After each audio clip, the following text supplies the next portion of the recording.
పిఠాపురం పాదయాలో మహాశివరాత్రి సందర్భంగా భక్తులు ప్రత్యేకంగా స్నానాలు ఆచరిస్తున్నారు. స్థానికుల ప్రగాఢ నమ్మకం ప్రకారం ఈ స్నానాలు వారికి పునీతులు చేస్తాయి. స్వామి వారిని దర్శించుకోవడమే కాక తమ బాధలు, గాయాలను స్నానాల ద్వారా భక్తులు తొలగిస్తారు. ఉదయం నుంచే భక్తులు తరలివచ్చి ఆధ్యాత్మిక ఉత్సవాన్ని ప్రకటిస్తున్నారు. దీనిపై మరింత సమాచారాన్ని మా ప్రతినిధి చంటి అందిస్తారు.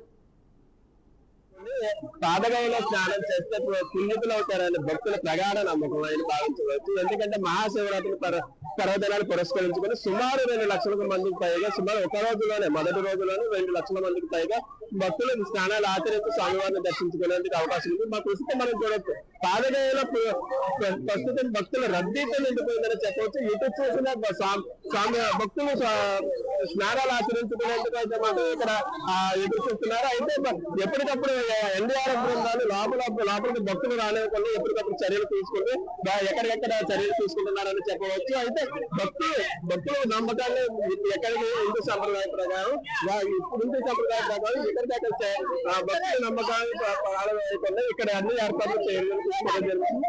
అయితే మొదటి రోజు అభిషేకం మరియు రామోత్సవ కార్యక్రమం మహాశివరాత్రి వేడుకలు అంత ఘనంగా మొదటి రోజు నిర్వహించడానికి చెప్పవచ్చు.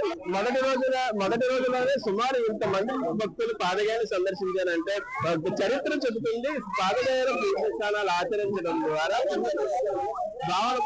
భక్తుల ప్రగాఢంగా పాటుకుపోయిందని చెప్పవచ్చు. హిందూ సాంప్రదాయాలు ఎంతో పటిష్టంగా భావించే మన హిందూ భక్తులు అయితే మాత్రం ఇక్కడ అధిక సంఖ్యలో పాదగాయలు సందర్శించి స్వామివారిని దర్శించుకోవడం జరుగుతుంది. అయితే మొదటి రోజు మహాశివరాత్రి వేడుకల్లో భాగంగా స్వామివారికి అభిషేకాలతో పాటుగా మంత్రోచ్చరణలతో పాటుగా భక్తుల దర్శనాలు జరుగుతుంది. అలాగే రెండవ రోజు రథయాత్రకు సంబంధించి ఆ ప్రత్యేక ఏర్పాట్లు చేయడం జరుగుతుందని అయితే ఇవి అయితే మనకు చెప్పారు. సుమారు ఇప్పటి వరకు సుమారు 1,50,000 వరకు భక్తులు అయితే మాత్రం పాదగైల స్నానాలు ఆచరించారని అయితే మాత్రం చెప్తా ఉన్నారు. ఈ విక్రమ్తో చంటి కాకినాడ.